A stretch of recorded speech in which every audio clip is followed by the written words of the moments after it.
Have you ever stopped to think that maybe life wasn't made for happiness? That behind every achievement, every pleasure, even love itself, there's a blind, irrational, and endless force pushing us towards suffering. Arthur Schopenhauer called this force the will, and he built one of the most brutal and brutally honest philosophies in history. Today, we're diving deep into the mind of a thinker who wasn't afraid to face the raw truth of existence. Life is suffering, desire is a prison, and happiness is nothing more than a fleeting illusion.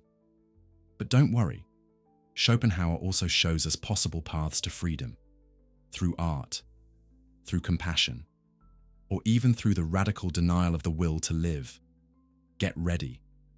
This is the complete guide to Arthur Schopenhauer's brutal philosophy, a journey without masks, without illusions, straight into the heart of what it means to be human. If you've ever felt like life keeps pushing you forward, even when you have no idea where you're going, then maybe, without realizing it, you've already come face to face with Arthur Schopenhauer's most radical idea, the will as the true essence of the world.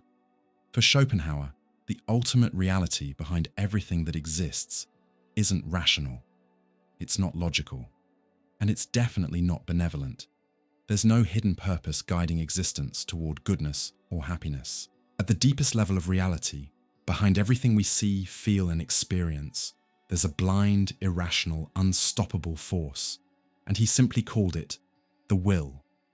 But hold on, it's not the conscious kind of will, like when you decide to eat something or choose a path. This will is much deeper. It's pre-reflective, almost instinctive. It doesn't think, it just wants. And it always wants, without knowing what it wants. It just keeps driving everything towards some kind of continuation, growth, and self-assertion, like an impulse that never runs out. The will is in itself completely irrational and blind. Arthur Schopenhauer, The World as Will and Representation. Schopenhauer was heavily influenced by Kant, but he went a step further. While Kant claimed we could never truly know the thing in itself, what he called the noumenon, Schopenhauer boldly declared, actually, we do know it, and it's the will. How did he reach this conclusion? Through the most intimate experience we have, our own bodies. When you feel hunger, pain, desire, or anger, you didn't think those feelings into existence. They came from within. They moved you before any conscious decision. For Schopenhauer, the human body isn't something separate from our mind or soul. Quite the opposite. The body is the will, made visible, made physical. It's the will objectified in space and time. That means our experience of being in a body gives us a rare glimpse into the true nature of the world. And here comes the brutal philosophical twist. If we are the will and we're part of the world, then the entire world must be an expression of that same force. The gravity that pulls a rock to the ground, the instinct that drives a lion to hunt, the energy that moves galaxies, the cycle of birth and death. All of it is a manifestation of this universal will. It has no goal, no awareness, no moral direction. It just insists, it exists, it wants, forever. That idea changes everything. It tears down the comforting illusions we inherited from rational optimists like Leibniz, who famously said we live in the best of all possible worlds. To Schopenhauer, that's dangerous blindness. The world isn't rational, it just is. So why is this will so important to understanding human suffering? Because according to Schopenhauer, suffering is inevitable, because desire is inevitable. The will cannot stop wanting. And because it never reaches lasting satisfaction, we're caught in a never-ending cycle of craving, frustration, brief pleasure, and then emptiness again. It's a perpetual loop, and we're all trapped in it. Life swings like a pendulum between pain and boredom. Schopenhauer. This will, this force behind everything, never rests. And if it's what drives us, then we never truly rest either. Not even after achieving our biggest goals. Because right after we get what we want, a new desire shows up. Then another, and another. Peace is always postponed. Emptiness always returns. Restlessness never ends. This is the tragedy of existence, in Schopenhauer's view. But here's the thing. The will isn't evil. It doesn't want to punish us. In fact, it doesn't even know we exist. It's immoral, like a force of nature, like fire. It burns because that's what fire does. The cruelty of the world isn't intentional. It's just the result of a blind system that acts without reason. And this is where the existential insight kicks in. There's no redemption built into the structure of the world. The only possible relief, as we'll explore in future lessons, is to understand this will, recognize it, and in a way, resist it. Schopenhauer's brilliance lies in how he gives us a key to unlock the riddle of modern life, a world that constantly pressures us to be happy, as if happiness were some kind of obligation. But what if the world was never meant to make us happy? What if it just is? This perspective might sound dark, and it is. Schopenhauer is known as the philosopher of pessimism, not because he was sad or negative, but because he had the courage to face reality without comforting lies. He forces us to look at life with no illusions, and maybe, in that raw and unfiltered gaze, we can find a more authentic way of living in the world. Because if the will never finds satisfaction, maybe wisdom lies in not expecting it to. The takeaway is deep. We are driven by a force we don't control. But we can, with clarity, come to understand that force. And in recognizing it, a unique kind of freedom emerges. Not the freedom of those who conquer the world, but the freedom of those who understand its truth. Have you ever stopped to think that everything you see, feel, hear, or touch might not be the world itself, but just the way your mind interprets it? This is one of Arthur Schopenhauer's most challenging and most liberating ideas, the world as representation. To understand what he means, we need to go back to the philosophy of Immanuel Kant, who broke with the idea that we perceive the world as it really is. Kant showed that what we actually perceive are phenomena, appearances, not things in themselves. The world we access through our senses and our reasoning is always filtered by the built-in structures of our own mind: space, time, and causality. In other words, the reality you know is always a construction of your consciousness. Schopenhauer fully embraced this idea, but he took it even further. For him, everything that exists for us, the world, people, objects, even our own body, exists only as representation. The world is my representation. Arthur Schopenhauer, The World as Will and Representation. That sentence might sound strange at first, maybe even egotistical, but it's not about ego. It's about the structure of experience. Everything you see, for example, doesn't exist out there exactly as you see it. What you see is light hitting your eyes, processed by your brain, organized into shapes, colors, distances. Your nervous system works together with your mind to build a picture of reality. That picture is what we call the world. So then, what is the real world? What's behind the curtain of appearances? Here, Schopenhauer agrees with Kant. The thing in itself, the absolute core of reality, is inaccessible to our senses or logic. However, as we saw in the previous lesson, Schopenhauer takes it one step further. He claims that we can have direct experience of that essence through our own body, which is both something we perceive, representation, and something we feel from the inside as impulse, desire, movement, will. But let's stay focused on this lesson. What does it mean to live in a world of representations? It means we never access reality in its pure form. Everything we know is an interpretation. We don't see the thing, we see the way the thing appears to us. The tree you see isn't the tree in itself, it's the tree as your mind organizes it, based on your senses, your mental filters, and your cognitive framework. That goes for people too, for emotions, for judgments. You never see the other person fully. You only see what your mind lets you see. We are, essentially, stuck inside a theater of representations, and we call that theater reality. It may sound unsettling, and it is, but but it's also empowering. Because if everything is representation, then the way we represent the world shapes how we experience it. This idea sparks a deep existential shift. Your mind isn't just a window looking out at the world. Your mind is the architecture of the world you live in. That's why Schopenhauer says there's no point in trying to understand the world just by observing the outside. If we really want to understand reality, we have to look inward, into the structure of the mind that creates this world as representation. But here's the catch. We don't choose to see the world. This representation isn't voluntary, it's automatic. We're thrown into the world as representational beings. Consciousness, by nature, is a mirror that constantly reflects the outside world, but always with its own filters, distortions, and frames. And that leads us to a deeper question.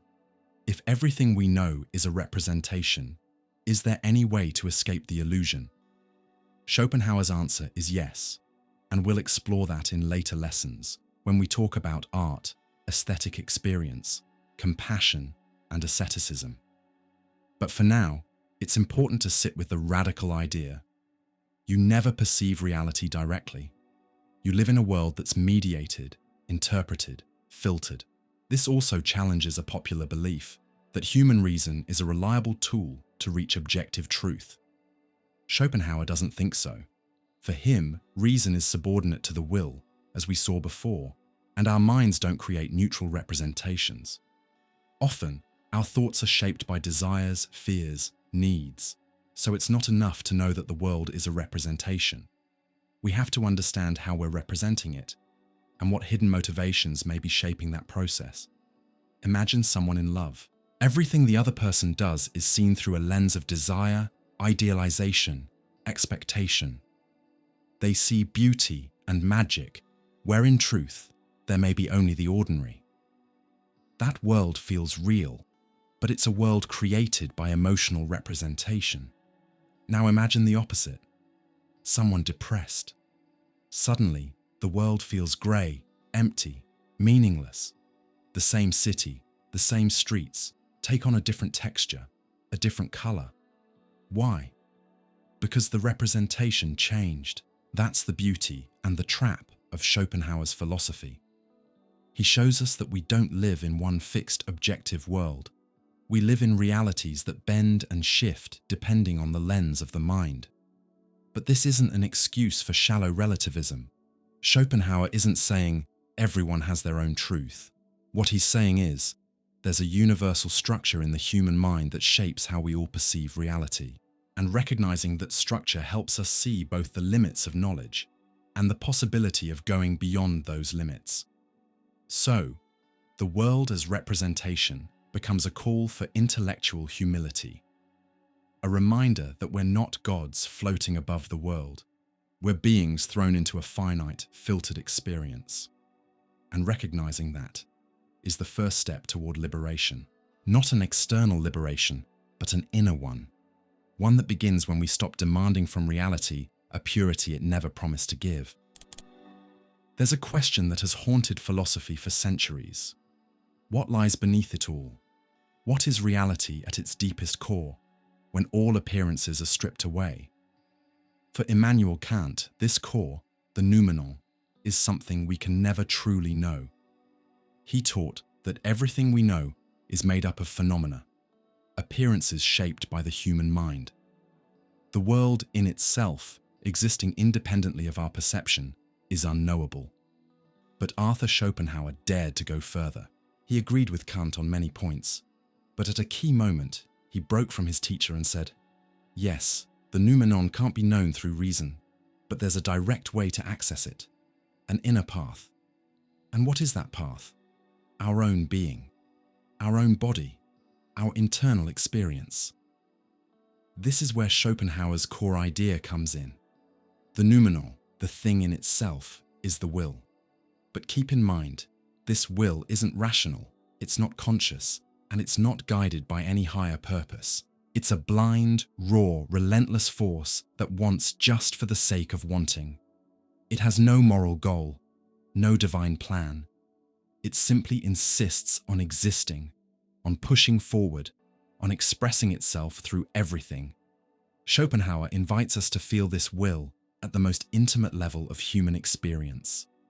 When you feel hunger, desire, anger, anxiety, before any thought, there is an impulse. Something that didn't ask for permission. It just appeared. That something is the will acting within you. The will is the inner nature of everything and of nature itself. Arthur Schopenhauer, The World as Will and Representation. And if this is true for us, it's true for everything. Nature, animals, minerals, planets, everything is an expression of this metaphysical will. There is no rational order holding the universe together. There is no logos, like the ancient Greeks believed. At the core of all things, there is an irrational pulse, a force that wants and keeps on wanting, from the simplest stone to the most complex human being. This is where Schopenhauer's philosophy becomes deeply revolutionary, and for many people, disturbing. For centuries, Western philosophy searched for a rational structure behind the universe. Plato believed in a world of perfect ideas. Aristotle spoke of a final cause guiding everything toward fulfillment. Christians saw a loving God as the origin and purpose of all life. Even Kant, while calling the noumenon unknowable, still upheld a rational ethical system. But Schopenhauer looks at all of this and says, it's an illusion, a comforting story. There is no reason behind the universe. What there is will. And will, by its very nature, is irrational. That means reality can't be justified. It simply is. And its essence lies beyond logic. Imagine the universe as a theatre. For Kant, we're sitting in the audience, watching only the performance, the phenomena. What happens backstage, the noumenon, we'll never know. But Schopenhauer says we are part of the play. We are both actors and the stage itself. And because of that, if we look inward with enough clarity, we can grasp the essence of the script. And that essence is will. So why does this matter? Because if the core of reality is an irrational force, then human suffering isn't a mistake. It's not a glitch in the system. It's a direct result of the metaphysical structure of the world. The will wants. And because it never stops wanting, it creates desire. And desire, as we've seen, is a constant source of suffering. When we don't get what we want, we suffer. When we do get it, we still suffer because we want more, or because what we got doesn't fulfill us like we hoped. The will is the engine of the world, and the engine of our pain. And the most terrifying part? This will can't be destroyed. It is eternal, universal, indestructible. Even death, for Schopenhauer, is not the end of the will, just a temporary end of one of its forms. The will keeps going, in other beings, in other shapes, because it is the essence of being itself. The will is free, because it is timeless, not bound by causality, and is therefore the thing in itself. Schopenhauer. Understanding the will as this irrational metaphysical principle leads us to a deep philosophical and existential place. There is no redemption in the external world, no progress, no final purpose, no historical meaning. The world isn't moving toward peace or enlightenment. It is simply driven forward by the will, blind, irrational, and endless. That's why Schopenhauer is often called the great pessimist of Western philosophy. But his pessimism isn't hopeless. It's clear-eyed. He's calling us to wake up to reality as it truly is, without illusions. And more than that, he opens a door to something beyond it. Because if we can understand the will, if we can see it for what it is, maybe we can, at certain moments, suspend it. That's what we'll explore in the lessons about asceticism, art, and compassion. But for now, here's the lesson. The ultimate reality is not rational. It is not moral. It is not fair. It is will. And the will is the irrational metaphysical principle behind everything that exists. There's a comforting idea in Western tradition that we are rational beings, guided by the light of reason, capable of choosing our own path with freedom and awareness. But Schopenhauer breaks this belief, brutally. For him, human reason is not sovereign. It doesn't rule over our desires, it serves them. Unlike what Descartes taught with his famous "I think, therefore I am," Schopenhauer flips the formula. I want, therefore I think. Reason is not the foundation of being. It's just a tool, and that tool is in the hands of a much more primitive force, the will. This is one of the major turning points in his philosophy. The human intellect is not free, not autonomous, and definitely not neutral. It's a servant, an evolved assistant, shaped and molded to meet the interests of the will, that blind and irrational force driving us from within, as we saw in the earlier lessons. Schopenhauer compares the relationship between intellect and will to a loyal minister serving an absolute ruler.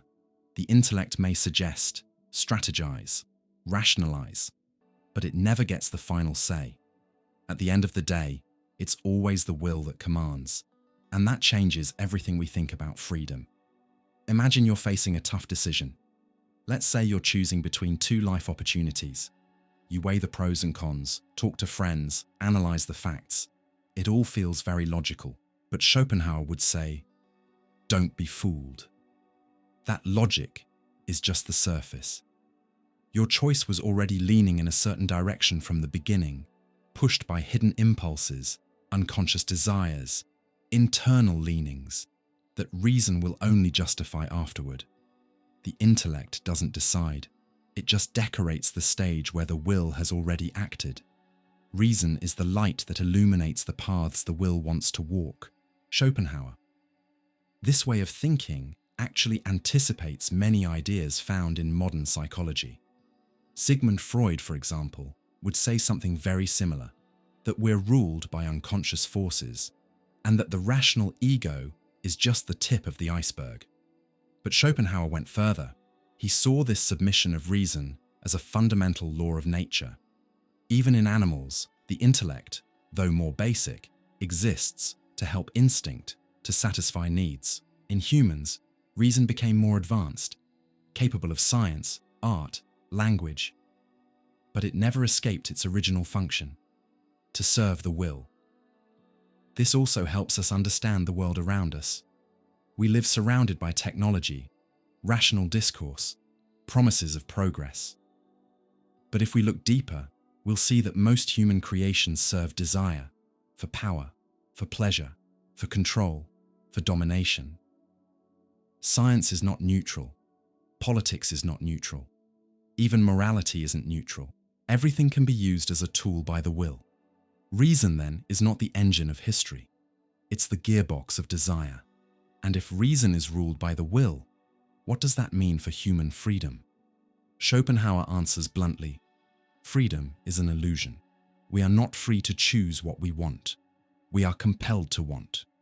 Every action is born from a previous desire, which was born from another impulse, and so on, endlessly.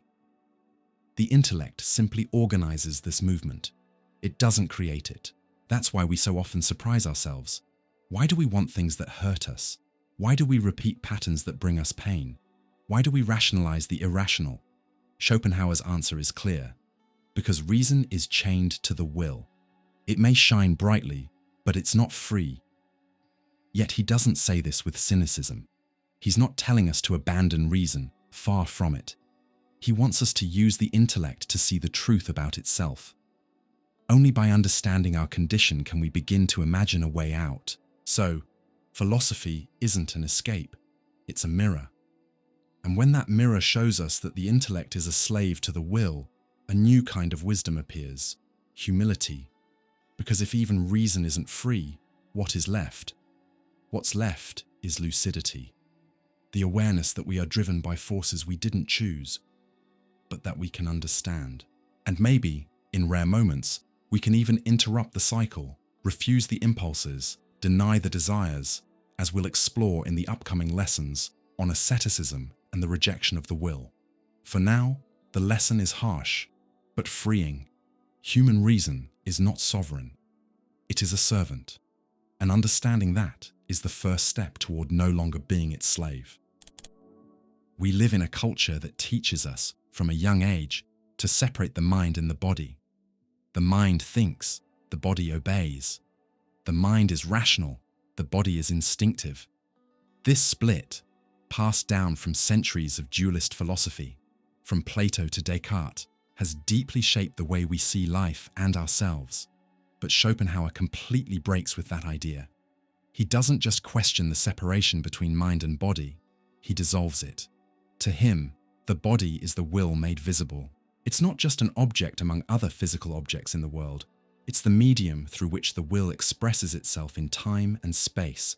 In other words, the body is the will in physical form. That's a radical idea. Schopenhauer invites us to stop thinking of the body as some machine controlled by the mind, and instead see it as the very essence of wanting shaped into form. Every involuntary movement, every physical impulse, every craving that shows up without our conscious permission, that's the will acting through the body. The body is the objectification of the will, and its first and most immediate representation. Arthur Schopenhauer, The World as Will and Representation. Notice, he doesn't say the body has will, he says the body is will. This means we're not a rational mind trapped inside a body. We are both body and will inseparably. This also means the body is our most direct experience of reality. Everything else, objects, sounds, sensations, are things we perceive from the outside. But the body is something we experience from both sides, inside and out. We feel it acting, wanting, suffering. And for that reason, Schopenhauer says, only in the body does a person come to know what the thing in itself really is. That's one of the boldest claims in his entire philosophy. Remember Kant's idea that the thing in itself, the noumenon, is unknowable. Schopenhauer says, yes, it's unknowable from the outside, but it is accessible from the inside. And that thing in itself is the will, and the body is the window through which it reveals itself. Now think about moments when you felt something intense, a deep passion, sharp pain, sudden fear. You didn't think those states. You lived them in the body. Your heart raced. Your breath changed. Your muscles reacted. In that moment, the will wasn't just inside you. It was you. This radically changes how we understand our own identity. We're not some rational mind piloting an obedient body. We're a force of wanting, formed into a living organism, with needs, impulses, weaknesses, and constant urges. And more than that, if the body is an expression of the will, then it is never truly at rest.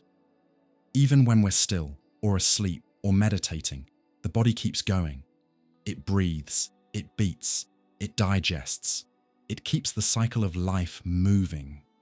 The will never rests, and neither does the body. This explains why Schopenhauer saw existence as fundamentally marked by suffering. The body gets hungry, thirsty, tired, sick. It desires, but never fully satisfies those desires. It gets what it wants, and then it wants something else. It's a never-ending cycle, and every need of the body is a declaration of the will, and at the same time, a reminder of our tragic condition. Because if the body is the will objectified, then it's also the place where suffering is most intensely felt. There's no such thing as pure or abstract pain. All pain is physical. All anxiety has a physical component. All emotional anguish shows up in the body. The body is the battlefield of the will. And that's also why Schopenhauer rejects the philosophical optimism of thinkers like Leibniz, who claimed we live in the best of all possible worlds. How can anyone say that, Schopenhauer asks, when the human body, the place we live in, is marked by so much need, weakness, and constant struggle? For Schopenhauer, awareness of the body is also awareness of the tragedy of existence. We are beings who know we're going to suffer. We are conscious of our limits, our pain, our losses. And all of that happens in the body. But Schopenhauer's philosophy isn't just about pointing out the pain. It's also an invitation to deep understanding. Because if we see the body as an expression of the will, we can begin to recognize how this force controls us. And maybe, just maybe, at certain rare moments, we can resist it. Through art, through aesthetic contemplation, through compassion, as we'll explore in future lessons, we can temporarily silence the will. And through asceticism, voluntarily stepping away from the body's cravings, we might go even further. But none of that is possible without the first step: to recognize the body for what it truly is.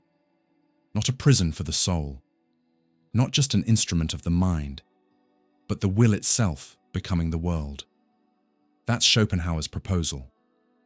To face the body not as an enemy, but as a mirror of the essence of the universe. A mirror that never lies. Have you ever felt like you were just a tiny spark in the middle of something much greater? Like no matter how hard you try to assert your identity, your existence still feels like a passing wave in a vast, silent ocean.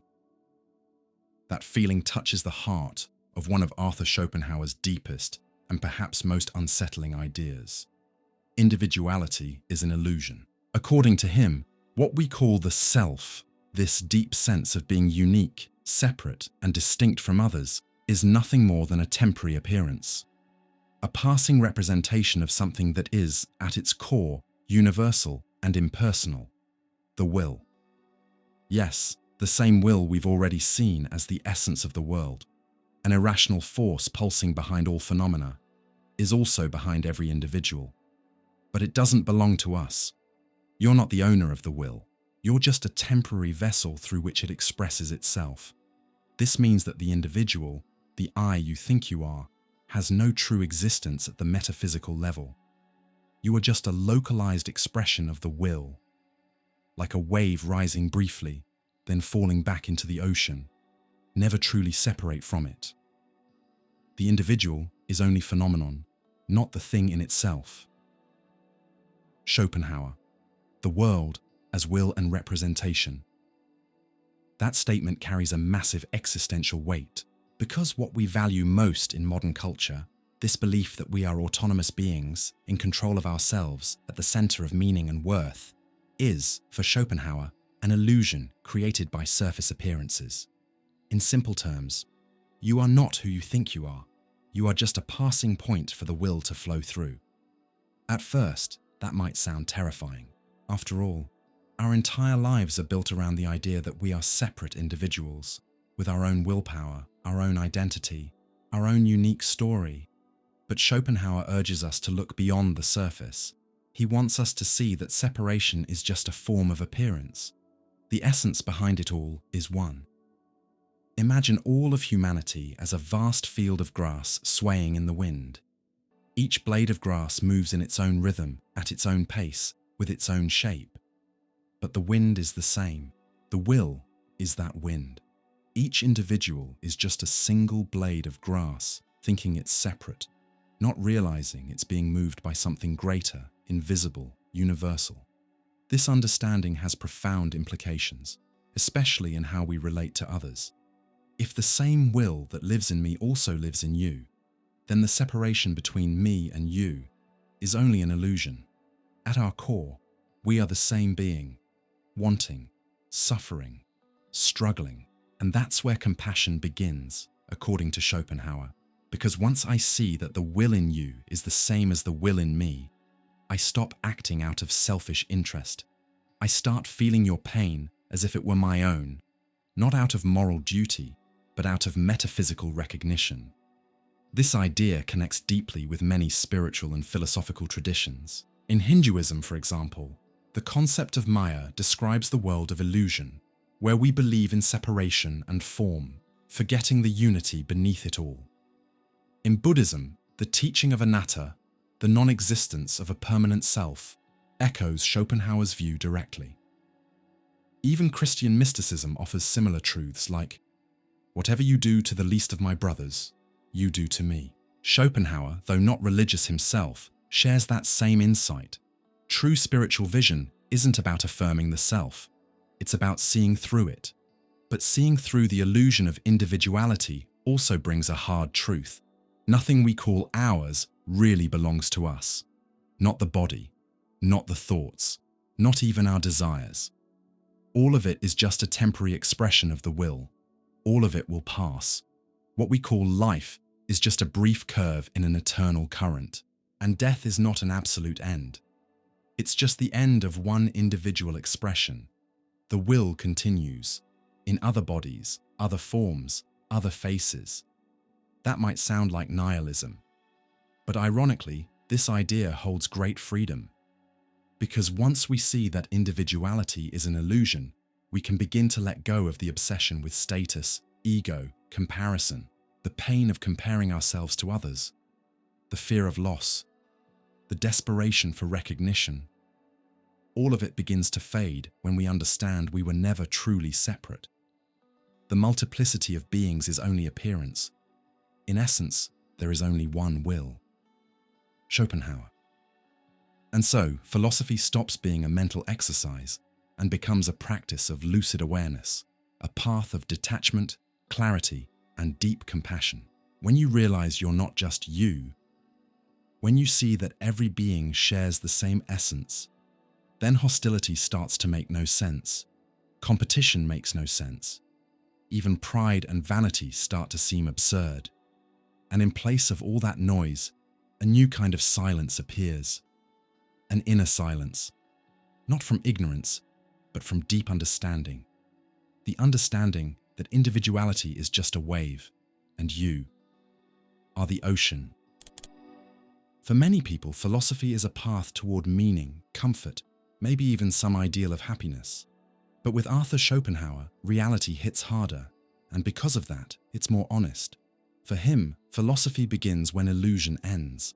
And the first great illusion we must let go of is this, that life was made to make us happy. Schopenhauer didn't sugarcoat anything. He looked at existence with cold clarity and reached a harsh but deeply consistent conclusion. To live is to suffer. This is the core of what we call ontological pessimism. The idea that being itself, the very act of existing, carries an unavoidable structure of dissatisfaction.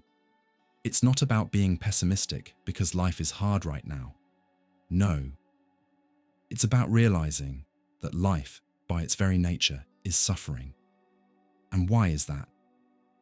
Because, as we've seen in earlier lessons, the driving force behind all life is the will, a blind, irrational, restless force that never stops wanting, and that constant wanting is what shapes everything.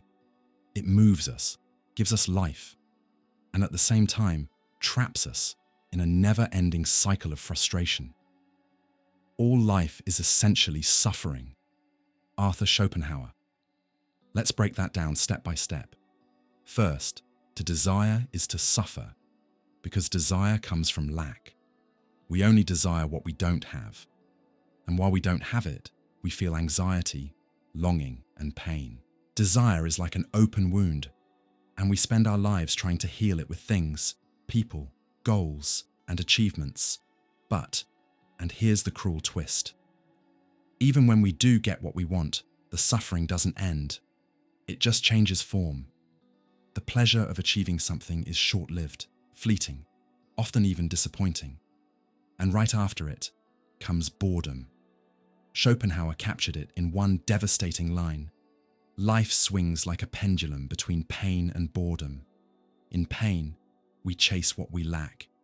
In boredom, we realize that what we got wasn't enough, or worse, wasn't what we imagined it would be.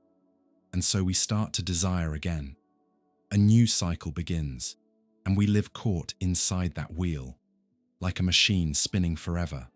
Now think, how many times have you deeply wanted something, a love, a job, a dream, only to realize that once you got it, the satisfaction didn't last? That's the nature of the will. It's never satisfied. It wants simply for the sake of wanting. It keeps everything moving, but it never stops to rest. That's why, for Schopenhauer, suffering isn't some accident of life. It is the structure of life. Pain isn't the exception. It's the rule. It's where everything begins and where everything ends. And here's the most unsettling part. This applies to every living being. The animal that hunts feels hunger. The prey feels fear. A plant competes for sunlight. A human competes for love, for status, for money, for recognition. Everything is immersed in the will, and everything suffers. Joy, according to Schopenhauer, isn't the opposite of suffering. It's just a temporary break from pain, a brief relief, a pause, but never a permanent state. That's why he strongly rejected the optimistic philosophies of thinkers like Leibniz, who said we live in the best of all possible worlds. To Schopenhauer, that kind of thinking is an insult to reality. Just look around you, or within yourself, and you'll see that life was not designed for contentment. It was designed to keep moving, no matter the cost. But does that mean life isn't worth living? Schopenhauer would say, not if you think life is supposed to bring happiness, because the world isn't built to give us lasting pleasure. It's built to keep us desiring.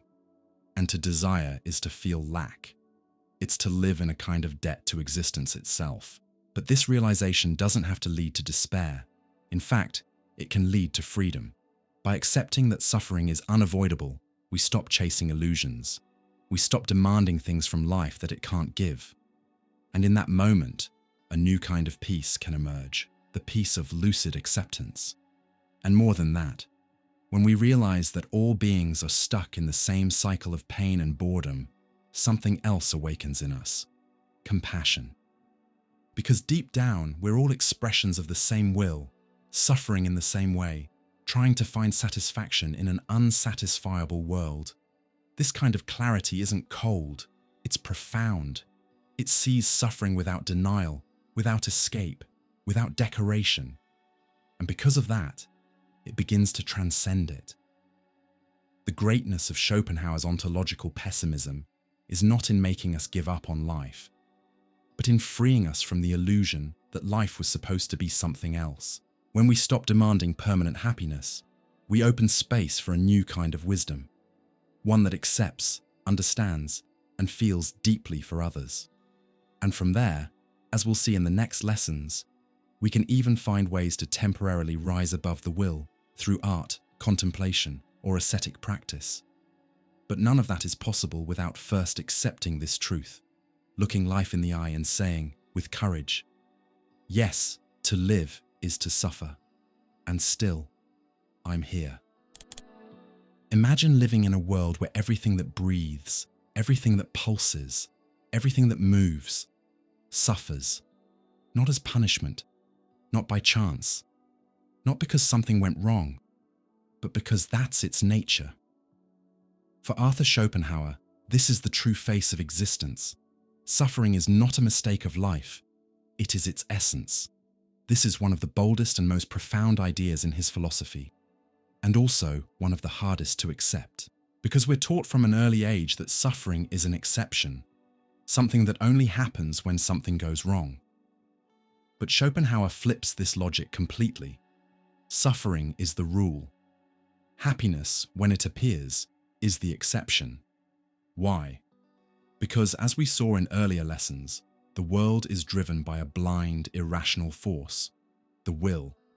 This will is constantly desiring. It never finds satisfaction. And where there is desire, there is lack. And where there is lack, there is pain. This isn't just about perspective. It's not about seeing the negative side of life. Schopenhauer is describing a metaphysical structure. Pain is unavoidable because wanting is unavoidable. Pain is much more powerful than pleasure. Pleasure can limit itself to what is possible, but pain demands everything. Arthur Schopenhauer, the world as will and representation. This applies to all living beings. Animals feel hunger, fear, exhaustion. They fight to survive. Plants compete for sunlight, suffer from weather, dry up, and die. And humans? We carry all of that, and something more. We are aware of our suffering. We are the only beings who know we suffer. And worse, we know we will suffer again. We know life ends. We know everything we love will one day be lost. This kind of suffering is metaphysical. It goes beyond physical pain. It's the pain of simply existing with awareness, and there's no way to escape it, because even when we try to avoid pain, we fall into something else. Boredom. What happens when all desires are fulfilled? When everything seems fine, we feel emptiness, stillness, a lack of meaning. The will, which is always craving, becomes restless again, and suffering returns in a different form. Schopenhauer calls this the double face of existence. Life swings like a pendulum between pain and boredom. It's a harsh truth, but surprisingly, it's not that far off from what many spiritual traditions have taught for centuries. In Buddhism, for example, the first of the Four Noble Truths is clear: all existence is dukkha, which means suffering, not because the world is broken, but because everything that exists is stuck in constant dissatisfaction. Schopenhauer saw this Buddhist insight as a powerful confirmation of his own philosophy. For him, suffering is universal. All beings suffer. And it's inescapable, because even the happiest moments are doomed to pass. This view breaks one of the core ideas of optimistic philosophy, the idea that the world is ordered, just, or designed for us. Schopenhauer saw the opposite. Existence was not made for well-being. It was made to keep going. The will just wants to continue expressing itself, no matter the cost. And that cost is the suffering of every living thing. This may sound paralyzing at first, but in truth, it offers a strange kind of liberating clarity. Because if suffering isn't a mistake, then we can stop treating it like one. It's not a punishment. It's not a failure. It's not your fault. It's just part of the deal. And once we accept that, something shifts. We begin to move with more compassion. Because if everyone is suffering, then everyone deserves understanding, including you. This awareness that suffering is essential, not optional, leads to a rare kind of lucidity and empathy. There's no room for the empty pride of winners, no reason to look down on those who fail, because suffering touches everyone. No one escapes the tragic condition of being alive, and Schopenhauer goes even further. He says suffering doesn't just accompany life, it defines it. Pain is more real than pleasure, because pain takes us over completely. It teaches us. It transforms us. Pleasure is light, fleeting. But pain is deep, heavy, unforgettable. Suffering is the positive element of life. Pleasure is only the temporary absence of pain. Schopenhauer. Think about your greatest life lessons. Did they come from pure joy or from intense pain? Suffering strips away illusion. It forces us to confront what we avoid. And it connects us with others because we recognize in them what we feel in ourselves. And if we can't escape suffering, maybe we can learn to respond to it differently. Not by running, but by understanding. And through that understanding, we can cultivate a deeper kind of wisdom, one that accepts pain as a part of life, not an enemy of it. That's the turning point in Schopenhauer's philosophy. He doesn't promise happiness, but he offers clarity. And with clarity comes a new kind of freedom. The freedom to stop fighting against the nature of existence and start living with awareness and compassion. If you've ever felt like life is some endless game, a cycle where once you finally get what you wanted, it loses its shine. And when you don't get what you want, everything feels painful. Then you're closer to Arthur Schopenhauer's philosophy than you might think. To him, human existence is trapped in a constant swing between two fundamental states, the suffering of unfulfilled desire and the boredom that comes when desire disappears. It's one of the most powerful images in Schopenhauer's work. He captures it in one short, devastating line. Life swings like a pendulum between pain and boredom. Arthur Schopenhauer, the world as will and representation. This back and forth isn't occasional. It's not just a rough patch or a bad phase. It is the actual structure of life itself. Why? Because as we've seen in previous lessons, existence is driven by a blind, relentless force, the will. This will is always wanting. It wants simply for the sake of wanting. And what happens when that will runs into obstacles? Pain. The pain of not getting what we want. The pain of frustration, of longing, of being unfulfilled. That's the first pole of the pendulum.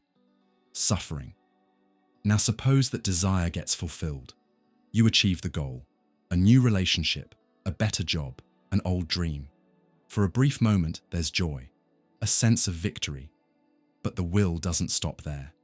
It never stops. Soon, the thing you wanted so badly starts to lose its spark. The thrill fades, and boredom creeps in. That's the second pole. And so, we move through life caught between these two extremes. We want and we suffer. We get what we want, and we feel bored. This is the cycle of existence, according to Schopenhauer. An endless, automatic, impersonal loop. There's no real rest, only a constant swing between restlessness and apathy. This might sound dark, and it is, but it can also be incredibly liberating, because it frees us from the false hope that life is supposed to be permanently satisfying.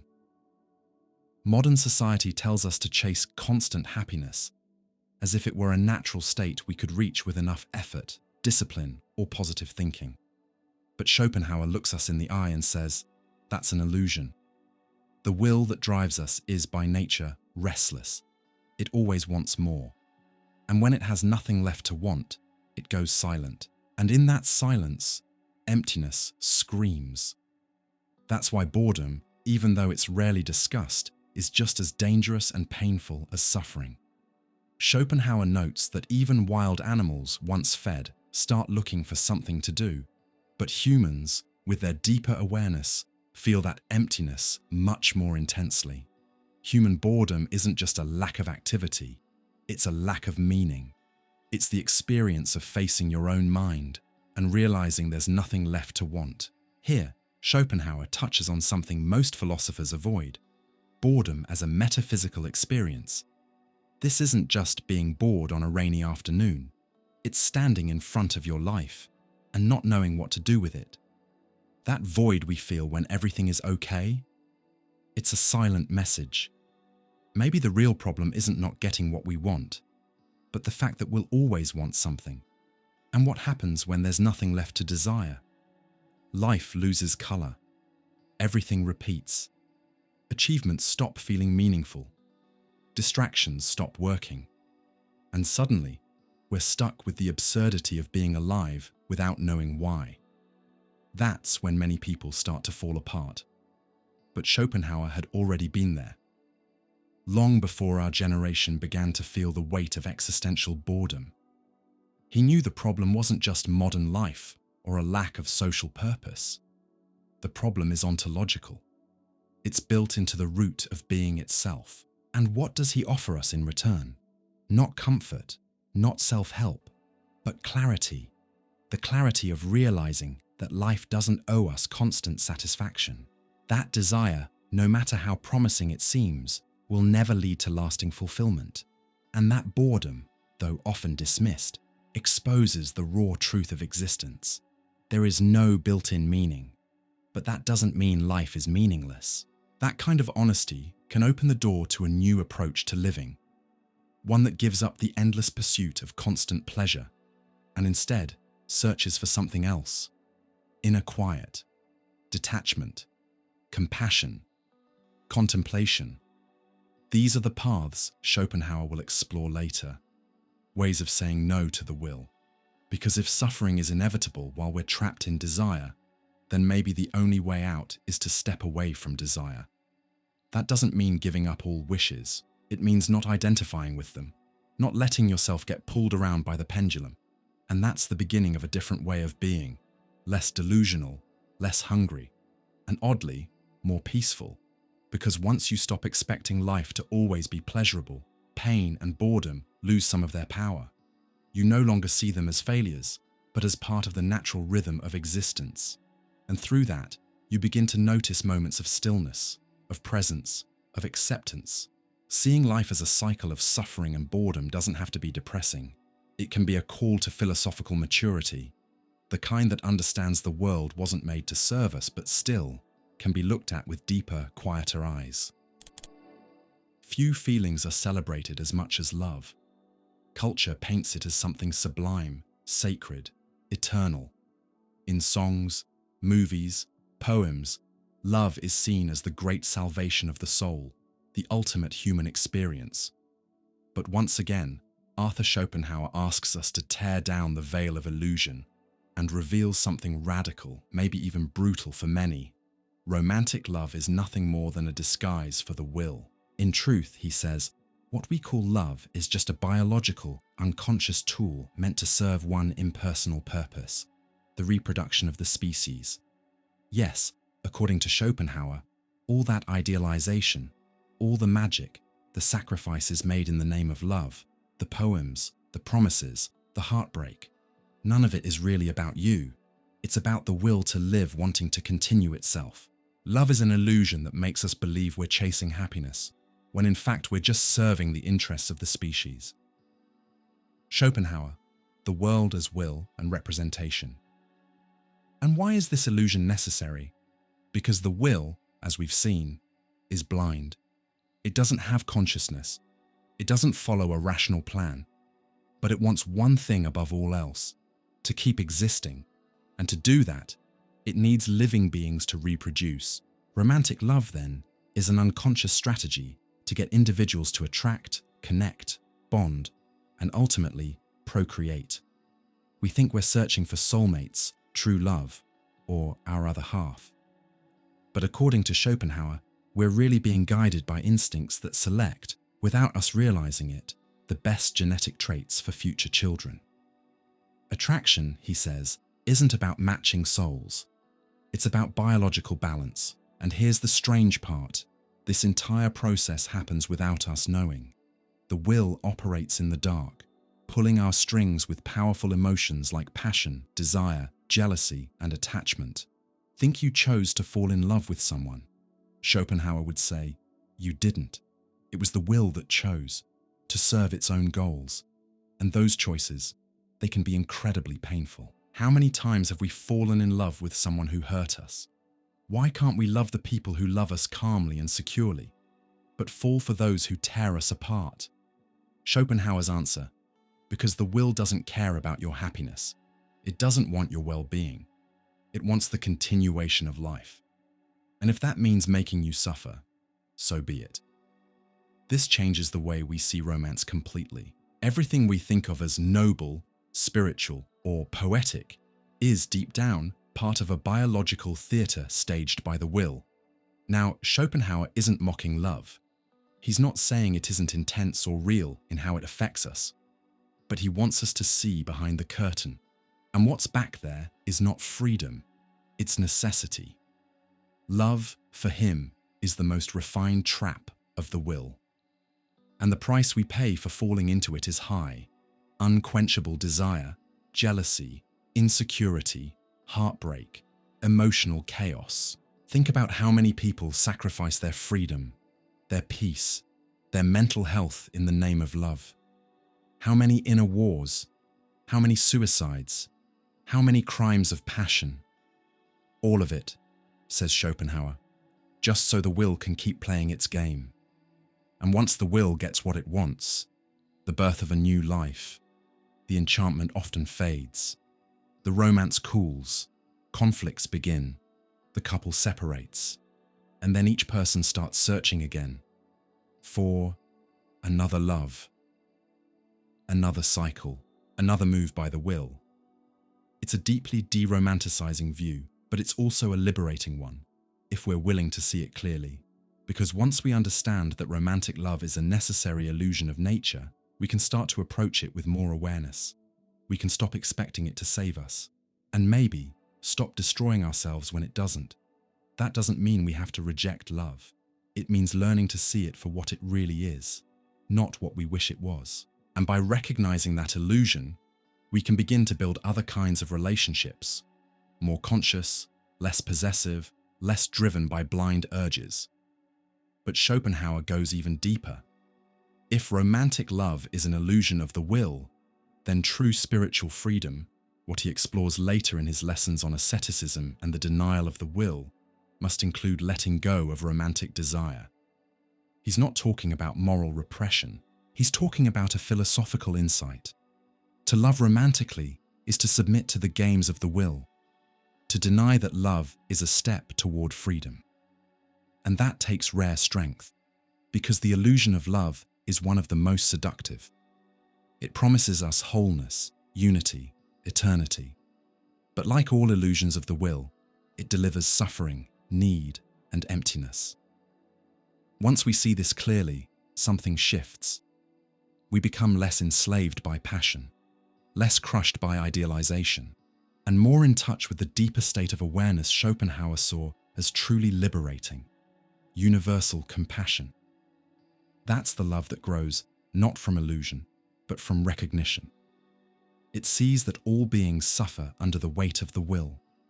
And unlike romantic love, which is selfish, exclusive, directed at one person, compassion is free from illusion.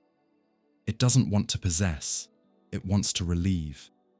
And in that simple gesture, the will momentarily loses its grip, and freedom begins to take root. Throughout history, many philosophies have tried to define what good really is. What does it mean to act morally? Where does true ethics come from? Some say it comes from reason, like Kant, who believed in universal rational laws.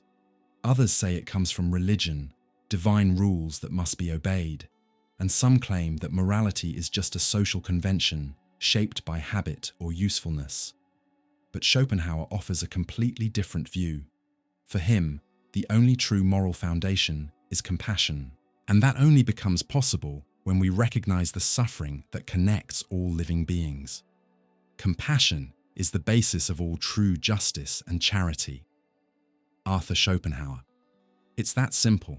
When I see in someone else the same pain I feel inside, and I connect with that pain, an authentic feeling rises that guides my actions. Compassion.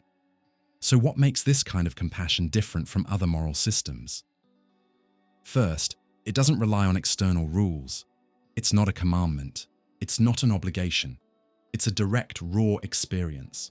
It's recognizing that the same will that drives me is also alive in others, and it suffers just like I do. Remember Lesson 6, where we talked about individuality being an illusion? Well, that realization is exactly what gives rise to real compassion. When I understand that the other person is not really other, that behind the mask of individuality, there's the same essence, wanting, struggling, suffering, then my heart opens. Not because I should, but because I see. For Schopenhauer, ethics cannot be based on calculation, interest, or promises of future rewards. It must come from something beyond the ego, a direct awareness of another's pain as somehow my own. And strangely enough, that makes compassion more rational than any system based only on abstract logic. Because reason can justify anything. It can be twisted. It can serve the will, as we saw earlier. But real compassion can't be faked. It simply shows up when the ego gets quiet, and we clearly see suffering. That's why Schopenhauer saw compassion as the only true foundation of morality. It's what stops us from causing unnecessary pain. It's what makes us help others without expecting anything in return. It's what makes us put someone else's needs above our own, when it truly matters. And here's the thing. It's not a forced sacrifice. It's a natural response when our awareness is awake. But for this kind of compassion to grow, we have to break the illusion of the separate self. As long as we believe we're completely different from others, that our suffering is more important or more real, we'll keep acting in selfish, cold, disconnected ways. Compassion demands deep awareness. It comes from a broader view of life, a view that recognizes the will as universal, a force present in all beings. Compassion is the denial of egoism, which is the essence of the will, or Arthur Schopenhauer. See how powerful this is? If the will is selfish by nature, always wanting, fighting, desiring, then compassion is the opposite movement. It denies the will. It pauses, even if just for a moment, that endless cycle of craving. That's why compassion is more than just a moral principle. It's a spiritual path. When you act out of compassion, you stop acting in service of the will. You break out of the mindset of me versus the world. You become, even if briefly, a channel for something bigger, something Schopenhauer saw as the closest thing to redemption we can experience. This idea brings his philosophy very close to Eastern traditions like Buddhism. There too, compassion, karuna, is seen as the heart of the spiritual path. It doesn't erase suffering, but it transforms how we relate to it. But make no mistake, real compassion isn't easy. The will is always pulling us back into selfishness, desire, and indifference. That's why compassion takes inner vigilance. It asks us to look at others with genuine attention, not as problems, not as tools, but as mirrors of the same pain we carry inside. This shift in perspective is deep. It changes the way we live. It stops being me versus you and becomes us, together, trying to survive this hard life marked by suffering. And when you act from that place, even if it doesn't solve the world's pain, you create a moment of stillness, a break in the cycle of pain and boredom that Schopenhauer described, a small inner revolution. Compassion isn't a magic fix, but it's the only real moral answer to the universal suffering we all share. And maybe it's the most powerful act of clarity we can offer this world. After realizing that existence is marked by suffering, that desire is never satisfied, and that the will is a blind, relentless force dragging us forward, the inevitable question arises: is there a way out? For Arthur Schopenhauer, there is. But that way out isn't found in the world, or in fulfilling desires, or in any kind of human progress. It lies in something much deeper, a shift in attitude, the denial of the will. According to him, that's the only real form of freedom. Not a freedom you achieve by acting in the world, but a kind of ethical, spiritual, and existential liberation that comes from consciously letting go of wanting. Let's break this idea down. The will, as we've seen, is the essence of everything that exists. It wants just for the sake of wanting. And because of that, it creates a never-ending cycle of desire, frustration, boredom, new desire. Suffering is unavoidable precisely because the will is never satisfied. So Schopenhauer offers this radical proposal. If we can't satisfy the will, maybe we can learn to say no to it. Maybe we can train ourselves to pause desire, to renounce it, to step away, voluntarily, from the urge for pleasure, possession, success. The path to salvation lies in the denial of the will to live. Arthur Schopenhauer. But this denial isn't about hating life. It's about deep understanding. The one who denies the will isn't desperate. They're clear-headed.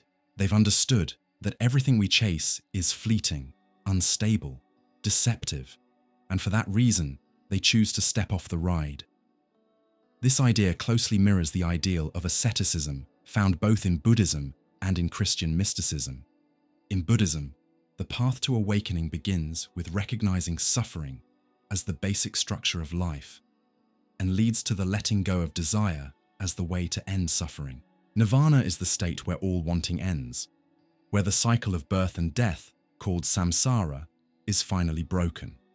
In Christian mysticism, we find saints, monks, and hermits who withdraw from the world, fast, remain in silence, and devote themselves to prayer and contemplation. Not because they despise life, but because they long for something beyond the physical world. Schopenhauer saw these examples as the highest form of ethical living. To him, the true moral hero isn't a warrior, a revolutionary, or a successful person. It's the ascetic, the one who, with compassion and clarity, chooses to step away from the will. But this stepping away isn't about rejecting physical life. It's about not blindly affirming the will to live.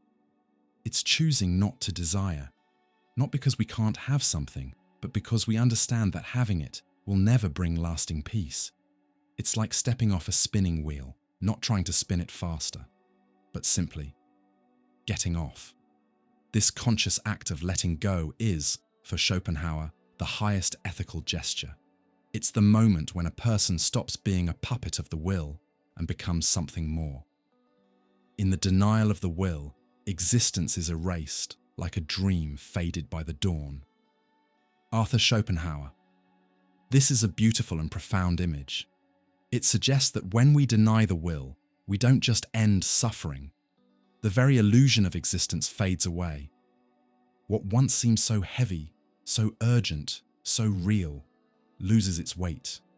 What's left is what he calls metaphysical silence. But let's be clear, this isn't a path for everyone. Schopenhauer knew that only a few people could reach this level of detachment. Most live trapped in the will, chasing pleasure, avoiding pain, stuck in the loop. That's why he says that denying the will is a rare philosophical and existential achievement. But just because it's rare doesn't mean it's not worth it.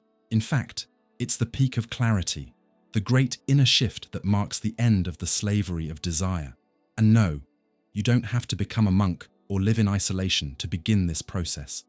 The denial of the will can start in small ways, in everyday acts of letting go, in conscious choices to not follow every impulse, in recognizing a desire and choosing not to feed it. It's a path of silence, detachment, serenity. Of course, Schopenhauer understood that this goes against everything society teaches. We live in a world that worships desire, celebrates consumption, and treats wanting as part of your identity. To renounce is seen as weakness. But to him, it's the most powerful act a person can make. It's refusing to keep being a plaything of the will. It's saying, I don't want to want anymore. And this inner stillness, isn't depression. It's freedom. It's the start of a deep peace that doesn't depend on anything outside of you. That's why Schopenhauer presents the denial of the will not as a rejection of life in a destructive sense, but as the only truly ethical and enlightened way to live. The one who denies the will becomes one with the truth. They don't fight the world. They don't try to change it. They simply see it as it is. And in that clear vision, they are set free. After diving deep into the nature of existence, its suffering, the endless craving of the will, and the illusion of individuality, one big question remains: is salvation even possible? For Arthur Schopenhauer, the answer is yes, but not in the way most people expect. Salvation won't come from science, technology, humanity's moral progress, or even from fulfilling our deepest desires. It won't come through accumulation, pleasure, or success. It comes paradoxically through letting go. The only path to liberation is to deny the will. Schopenhauer. And that denial takes shape through asceticism. An ascetic is someone who fully understands the painful and deceptive nature of a world driven by the will and chooses to step away from it. They give up desire, tame their impulses, and live a life rooted in simplicity, reflection, and inner discipline. It's not because they hate the world. It's because they see it clearly. As a field of suffering powered by wanting, asceticism isn't about punishing the body. It's not self-hatred or moral superiority. It's a conscious philosophical decision to step away from the will, and in doing so, free oneself from the never-ending cycle of pain. For Schopenhauer, this is the highest level of spiritual development a human can reach. An ascetic doesn't renounce pleasure because they're naive. They renounce it because they've truly seen it for what it is. They understand that pleasure always brings anxiety, expectation, and disappointment, and sooner or later turns into pain. They know that every fulfilled desire is followed by boredom, and boredom gives birth to new desire, restarting the cycle all over again. So, the ascetic decides to stop spinning the wheel. They choose silence. They choose to let go. And in that decision, they find a peace the world simply can't offer. The ascetic is someone who, after understanding the true nature of the world, willingly chooses to no longer identify with it. Schopenhauer. But let's be clear, this path isn't for everyone. It requires rare clarity, deep inner strength, and real detachment. It's not the road of fame or public admiration. It's the road of solitude, contemplation, and spiritual retreat. Interestingly, Schopenhauer saw clear parallels between his ideas and the great spiritual traditions of both East and West. In Buddhism, Hinduism, and mystical Christianity, he found examples of men and women who, after realizing the universal nature of suffering, chose to step out of the cycle of desire.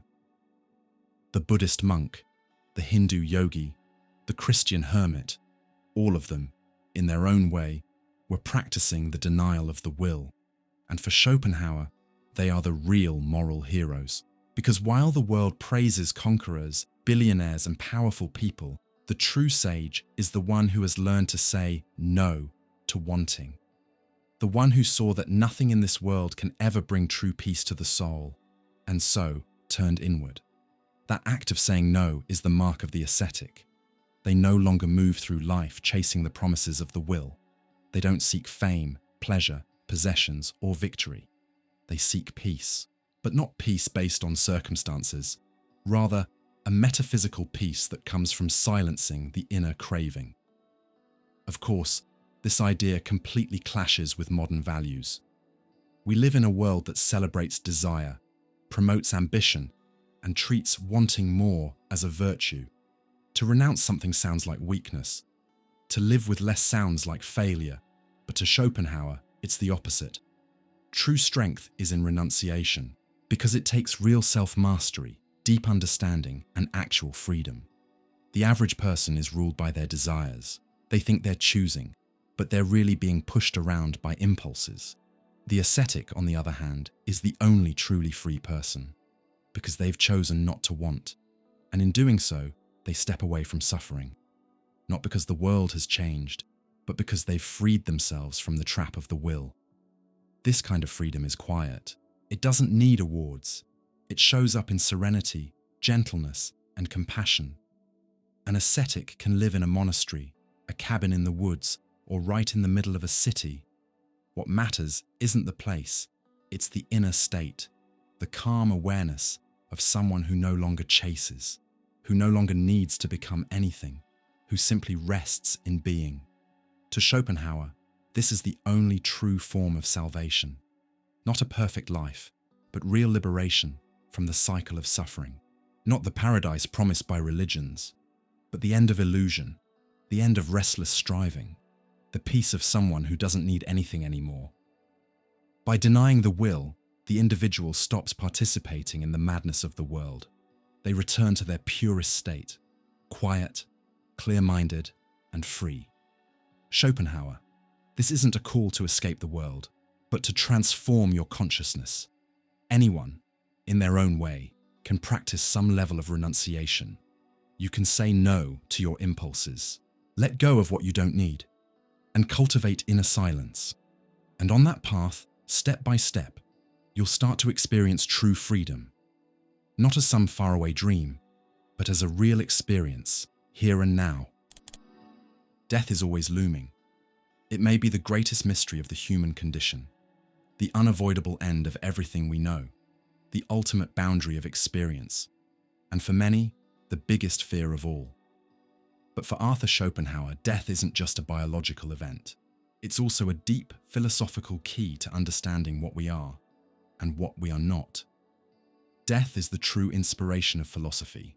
Schopenhauer.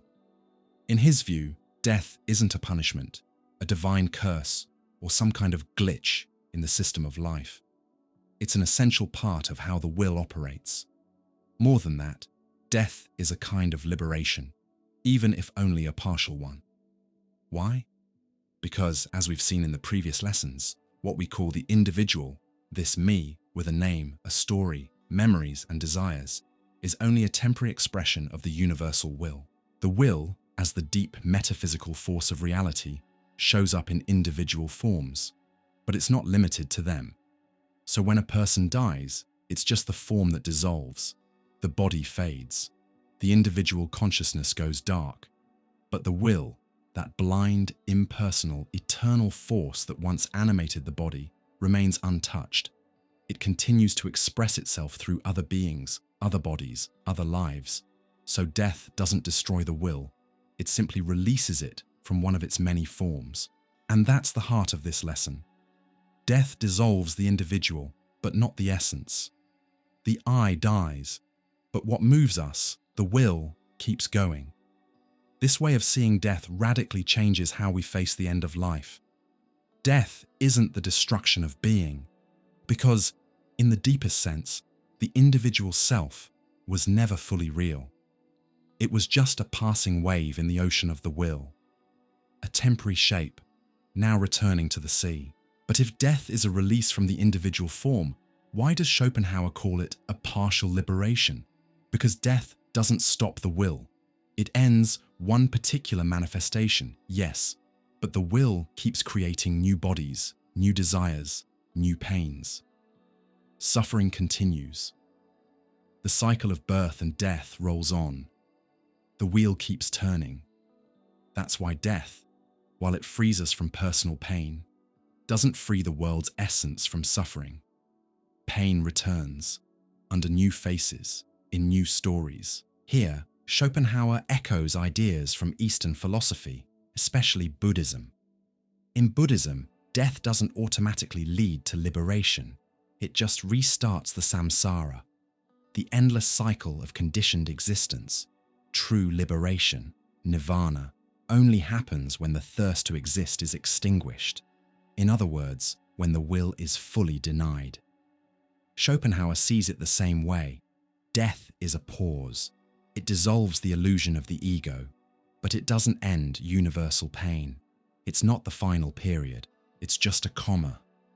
And that's why he calls for a conscious life of renunciation, an active refusal of the will, as we saw in the previous lesson. Because only that refusal, not death alone, can bring full liberation. But that doesn't mean death is meaningless. On the contrary, for Schopenhauer, death is the biggest reminder of how fragile the ego really is. It forces us to face the fact that we are not permanent, not central, not untouchable. Everything we think we are, our possessions, our status, our memories and stories, will eventually disappear. And this truth can be freeing, not in a destructive way, but in a way that wakes us up. It gives rise to a new kind of awareness, an awareness that sees life clearly, not through illusion, and that seeks peace not through chasing desires, but through letting them go. To die means to become what you have always been. Merci moi for Schopenhauer. That line might sound strange at first, but it holds a deep truth.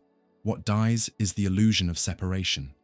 What remains is the silent core, the pure will, or, ideally, the silence that comes when the will is no longer active. And that ideal silence, that freedom from desire, that deep rest, is what Schopenhauer sees as the only real salvation. Death, on its own, doesn't guarantee that, but it opens the door. It forces us to confront the end, and therefore to ask, how should we live, knowing that everything ends? Schopenhauer's answer isn't a call to chase pleasure while we still can. It's an invitation to serenity, to detachment, to calmly observe life as it is, impermanent, cyclical, tragic, and because of all that, worthy of compassion and clarity. Death shows us how fragile the ego really is, but philosophy shows us there's something beyond the ego, a deeper awareness, one that can, step by step, say no to the will, and find, in the middle of life's noise, a space of stillness. That stillness doesn't come from death. It comes from inner clarity. And maybe, by living with that clarity, death stops being the enemy. It becomes a quiet passage, like a candle gently going out at the end of a long night. In the middle of life's chaos and the constant suffering caused by the insatiable will, there are rare moments when the world seems to pause, moments when time slows down, our desires quiet down, and for a brief instant, we feel something different, something that asks nothing from us, something that just is. For Arthur Schopenhauer, these moments are real, and they have a name: art. In his philosophy, art is not just decoration, a hobby, or a way to pass the time. It's a path to liberation, not total or final liberation, like the denial of the will through asceticism, but a temporary redemption, a break, a pause in the never-ending flow of suffering. Art is the only way we escape, even for a moment, from the world as will. Arthur Schopenhauer. Schopenhauer believed the essence of everything is the will, an irrational, unstoppable force that always wants, endlessly. It's what moves us, makes us want, makes us fight, search, and suffer. Because, as he clearly shows, to desire is to lack something. And even when we get what we want, we quickly start wanting something else. It's a never-ending cycle. But there is a way, even if just for a moment, to step outside that cycle. Aesthetic contemplation. What happens when we truly focus on a piece of art? When we let ourselves be absorbed by a painting, a sculpture, a symphony, or even a natural landscape? We stop wanting. For a brief moment, we are no longer driven by desire. We don't want to possess what we're seeing. We don't want to change it. We just observe. And in that state, Schopenhauer says, the will is suspended. Not denied forever, like in deep spiritual renunciation, but paused. And with it, suffering disappears. That's why art has this strange and powerful effect. It pulls us out of time, away from the ego, and connects us with something universal. The artist, in this process, is also transformed. They stop being just an individual with personal desires and become a channel through which the world's essence flows in pure form. Inspired by Plato, Schopenhauer believed that art reveals ideas, not rational thoughts, but universal archetypes. When we look at a painting of pain, we're not seeing one person's suffering. We're seeing pain itself in its universal form. When we hear music that expresses sadness, we don't just feel our own sorrow. We feel human melancholy as something timeless. This kind of experience lifts us up because it removes us from the individual level and places us in a deeper, more impersonal state of awareness. We become just eyes, just ears, pure perception. We don't desire, we contemplate. And in that moment, the will goes silent. But why does Schopenhauer call this a temporary redemption? Because as soon as the artwork ends, the music stops, the painting leaves our sight, the scene fades, desire comes back. We return to being wanting subjects. We return to pain. So art doesn't save us forever, but it relieves us. And that relief is priceless. It's like opening a window in a suffocating room. The fresh air doesn't rebuild the house, but it revives the one who breathes it. Art gives us a glimpse, however brief, of what life might feel like without desire. And that glimpse can become a spark, inspiring us to seek deeper paths toward renunciation, compassion, or wisdom. In aesthetic contemplation, the subject becomes a pure subject of knowledge, free from the slavery of the will. Schopenhauer. This view explains why art feels so powerful and universal. No matter the culture, language, or time period, art speaks directly to our essence. It doesn't need translation. It reaches beyond reason. It touches the will and silences it. And this applies to all forms of art. A Van Gogh painting can reveal the intensity of life. A Shakespearean tragedy can expose the pain of the human condition. A Beethoven symphony can make time disappear. A simple Japanese haiku can open up infinity in just 3 lines. All these experiences share something in common. For a moment, the world as will disappears. What remains is the world as pure representation, free from desire. The artist, for Schopenhauer, holds a special role. They are someone who, through talent or deep sensitivity, can see the essence of things and shape it into something we can perceive. They see beyond the surface of reality, and their work can awaken in others that same moment of suspension. But the artist also suffers, because when they leave that contemplative state, they too return to the world of wanting. And often, the more sensitive they are, the more they feel the weight of existence. Still, their mission is precious, to offer moments of liberation, pauses in suffering, glimpses of silent truth. For Schopenhauer, art doesn't change the world, but it changes how we live in it. It reminds us there is something beyond wanting, beyond pain, a space for contemplation where time slows down and the soul can finally breathe. Among all forms of art, there is one that holds a special, almost sacred place for Arthur Schopenhauer. An art form that doesn't just represent reality, like painting, sculpture, or poetry, but one that directly expresses the metaphysical essence of the world. That art is music. Music is a direct copy of the will. Arthur Schopenhauer, the world as will and representation for Schopenhauer, saying that music is the highest of all the arts, isn't a matter of personal taste. It's a metaphysical claim. Music doesn't imitate the visible world. It reveals what lies beneath it all, the will. Let's recall previous lessons. For Schopenhauer, the will is the true essence of the world. It's an irrational, blind, relentless force, present in every form of life, every impulse, every desire, every movement in nature. Everything in the world, bodies, actions, thoughts, forms, are expressions of the will, appearing at different levels. Art in general helps us step back from desire and contemplate these forms with some clarity, giving us brief relief from suffering. But music does something different. It doesn't represent a shape or a scene. It expresses the structure of desire itself. While all other arts are copies of the idea, music is a copy of the will itself. Schopenhauer. Think about how music affects us. It moves us deeply, even when we don't understand why. It doesn't need words, images, or context. It speaks directly to the soul. A sad melody can make someone cry without knowing the reason. A harmony can trigger memories, reopen wounds, bring peace, or cause emotional highs. And it does all that without saying a single word. Why? Because, according to Schopenhauer, music speaks the same language as the will.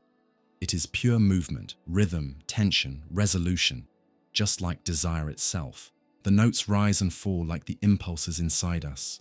They're born, they grow, they clash, they break free, and they take us along for the ride. Music doesn't tell stories. It is the story of existence, without characters. That's why it reaches anyone, from any culture, from any era. It speaks the universal language of the inner life. Schopenhauer suggests that music is metaphysics in sound.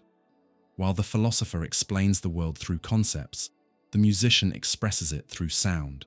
Both, in their own way, touch the same reality, but music does it more directly, more instantly, more emotionally. Music expresses the forms of willing. Melody is the individual, their journey, their struggle, their fate. Harmony is the inner tension of the will.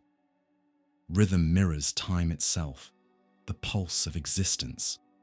None of this needs to be explained. It's something we feel. That's why a symphony can say more than a philosophical book, and touch places words can't reach. Music isn't tied to the visible world. It doesn't describe a place, a scene, or an object. It expresses the impulse to exist itself. Just like a visual artist translates universal ideas into visible forms, the musician translates the movement of the will into sound. They don't need external models. Their inspiration comes from within, from the very heart of the will. That's why a true composer isn't just writing music to entertain. They're revealing the structure of the world. Their music is a cosmic confession, a mirror of being. And when the listener fully surrenders to that experience, when they don't just hear with their ears, but with their entire being, they are lifted. They step outside the endless loop of desire. They become pure listener, pure feeling. And in that moment, as we saw in the last lesson about art, the will goes silent. Even if only briefly, suffering is replaced by contemplation. But music, being the art form closest to the essence of existence, brings us into an even deeper, more visceral kind of contemplation. A transformation from within. If all life is suffering, as Schopenhauer constantly reminds us, then every pause in that suffering is incredibly valuable. Music doesn't solve the problem of the will, but it shows us a glimpse of what life could be without it. It transports us to a place where we don't have to win, possess, compete, or desire. We just listen. We just exist. And in that still, quiet state of being, the world seems to make sense. Or better yet, it seems like it doesn't need to make sense, because everything is already there, vibrating, echoing, flowing. Music expresses the inner essence of the world, not its appearance. Schopenhauer. This is the high point of Schopenhauer's aesthetic philosophy. Music is a revelation. It shows us, in sound, what reason struggles to understand. It is philosophy without words, metaphysics without concepts, will without pain. In the end, what Schopenhauer teaches us is that music isn't just art for the ears. It's an existential refuge, an invisible temple where we can step inside, close our eyes, and, for just a moment, forget ourselves. Not as a way to escape, but as a way to reconnect with something deeper. That's why, for many people, music saves. And Schopenhauer wouldn't think that's an exaggeration. He would say, that's exactly what it does. It saves us, even if only for a little while, from being nothing more than instruments of the will. And that, in itself, is already a kind of redemption. Very few philosophers have looked at existence with such clarity and such courage as Arthur Schopenhauer. In a world that constantly promises happiness, meaning, and progress, Schopenhauer chose to be honest. Life wasn't made to satisfy us. It was made to go on, and that involves pain. One of the sharpest parts of his work is his fierce critique of optimistic philosophy, especially the one represented by two giants of modern thought, Leibniz and Hegel. Schopenhauer's favorite target was Gottfried Wilhelm Leibniz, the thinker, who confidently claimed that we live in the best of all possible worlds. According to Leibniz, despite all the pain, wars, and imperfections, the world was created by an infinitely wise and good God who chose this exact reality because it offered the best balance of order, freedom, and harmony. This became a kind of rational theodicy, an attempt to justify evil and suffering as part of a greater divine plan. But Schopenhauer didn't just disagree. He found that idea offensive to reality. We call an optimist someone who says this world is the best of all possible worlds. Saying that only proves how hard they're trying to keep their eyes shut. Arthur Schopenhauer. To him, that kind of rational confidence ignored the most obvious fact of life: constant, universal suffering. Just look around. The struggle of animals trying to survive. The misery of humanity, personal tragedies. The inner emptiness felt by people who, even with everything, still feel lost. How can anyone look at all that and say this world was optimized by a superior intelligence? To Schopenhauer, this wasn't real philosophy. It was salon philosophy, comfortable, detached, and blind to actual experience. He saw in Leibniz the very thing he hated most: philosophy without compassion. But Schopenhauer didn't stop at theological optimism. He also launched harsh criticism at German idealism, especially the system of Georg Wilhelm Friedrich Hegel, his contemporary and, in many ways, intellectual rival. Hegel believed reality was the unfolding of the absolute spirit, manifesting through history, culture, and reason. For him, human history was a rational journey toward increasing freedom, and even tragedies were necessary moments in that development. Schopenhauer saw that as logical fantasy disguised as philosophy. For him, suffering isn't a step toward progress. There is no metaphysical advancement. Pain isn't a means. It's the content of existence. It's the end in itself. Hegel turned philosophy into a tool for justifying power, academia, and illusion. His philosophy is the denial of reality. Arthur Schopenhauer.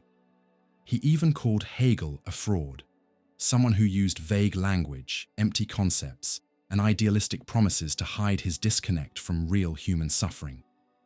And this is where Schopenhauer's critique cuts deepest. He believed that philosophy must start with pain, not with reason, not with abstract ideas, but with the raw experience of existence. For Schopenhauer, real philosophy is born out of suffering, not out of theory. That's why he rejected any system of thought that downplayed suffering as something secondary. If there's hunger, anxiety, disease, death, despair, then the first job of philosophy is to recognize that. To ignore it is to ignore what it means to be human. While optimistic philosophers tried to justify reality, Schopenhauer tried to understand it. Not to excuse suffering, but to grasp its inevitability, and from that understanding, maybe find a more ethical way to exist. The denial of the will, the embrace of compassion, the path of asceticism. These only become possible when we stop lying to ourselves. When we stop believing life was meant to make us happy. That's the key difference between optimistic thinking and lucid thinking. One seeks comfort, the other seeks truth. True philosophy doesn't tell us everything is okay. It teaches us how to endure the fact that it's not. I'm Arthur Schopenhauer. Many have criticized Schopenhauer for being too dark, too negative, or anti-progress. But the truth is, his critique of optimism doesn't come from nihilism. It comes from compassion. He doesn't want us to be cynical. He wants us to be honest. And from that honesty, we can act with deeper understanding, greater empathy, and more inner stillness. By tearing down the castle of optimism, Schopenhauer doesn't leave us in the desert.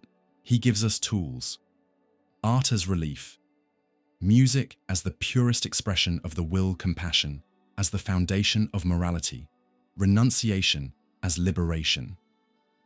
He doesn't promise happiness, but he offers awareness. And maybe that's even more valuable. We live in a time obsessed with the pursuit of happiness. Books, courses, gurus, influencers all promise to reveal the secret to a life of purpose, fulfillment, and joy. And for a while, we believe them. But eventually, something inside us starts to question it all. A subtle, uncomfortable feeling begins to whisper, what if this promise is just an illusion? That moment, for Arthur Schopenhauer, is the true beginning of philosophy. Because for him, philosophy isn't born from success or excitement. It's born from disillusionment. Philosophy begins in wonder, said Aristotle. Schopenhauer adds, and wonder is born from suffering. For Schopenhauer, life is built on suffering. We desire, we struggle, we achieve, and then we start desiring again. When we don't get what we want, we suffer. When we do get it, we get bored.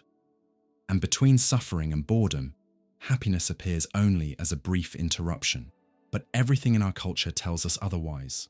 We're taught from a young age that happiness is a permanent state, achievable through effort, discipline, or a positive mindset. That's the modern myth. Happiness as a life project. But Schopenhauer cuts through that fantasy with brutal clarity. Life is essentially suffering. Happiness is merely the temporary absence of pain. He doesn't say this out of bitterness. He says it with courage, because most people don't want to hear that. We'd rather keep chasing the next achievement, the next distraction, the next dose of pleasure, as if the cycle will magically end someday. But true philosophy, according to Schopenhauer, begins when that illusion breaks. When a person looks at their life, and at life itself, and realizes, lasting happiness is an impossible ideal, and yet I'm still here. That moment of disillusionment isn't weakness. It's the first step toward clarity. And what's left after we let go of the illusion? What remains is what was always waiting there in silence, philosophy. But not philosophy as some abstract system, or academic exercise, or tool for status. Schopenhauer speaks of philosophy as an existential refuge, a shelter for those who've seen the world for what it really is and still seek meaning. The truly philosophical man no longer expects to be happy, but wants to understand. Arthur Schopenhauer. This kind of philosophy doesn't comfort, but it doesn't lie either. It offers something deeper, a vision of the world without sugarcoating, a way of living with fewer illusions and more awareness. It's a refuge, not to escape the world, but to live in it more truthfully. Schopenhauer isn't alone in this view. Many spiritual and philosophical traditions suggest that pain can be a doorway to awakening. Buddhism, for example, begins by stating that life is suffering, dukkha, not to promote despair, but to seek a real way out, one that's not based on illusion. Similarly, Stoicism teaches us to let go of what we can't control and to cultivate inner peace in the face of hardship. Schopenhauer follows that same path, but with his own intense metaphysical lens. He tells us we can't eliminate suffering from the world, but we can understand it. And by understanding it, we can change our relationship with it. For Schopenhauer, the true philosopher isn't dazzled by life's empty promises. He doesn't chase wealth, fame, applause, or glory. He seeks to understand the truth of existence. And this search isn't cold, it's deeply human, because it comes from heartbreak, loss, loneliness, and exhaustion. But unlike nihilism, which sees life as meaningless, Schopenhauer offers an ethics of clarity. He says, yes, life is hard, and that's exactly why we need to understand it deeply. And maybe, through that understanding, we can act with more compassion, humility, and freedom. By letting go of the fantasy of constant happiness, we gain something rare, the possibility of inner stillness, no longer chasing the next desire, no longer demanding that life be something else, just seeing, accepting, reflecting. It's in that state that philosophy becomes a refuge, not a hiding place, but a space of clarity. Schopenhauer shows that even in a painful world, peace is possible, not out there, but through understanding life as it really is. Wisdom, in this sense, isn't about knowing a lot.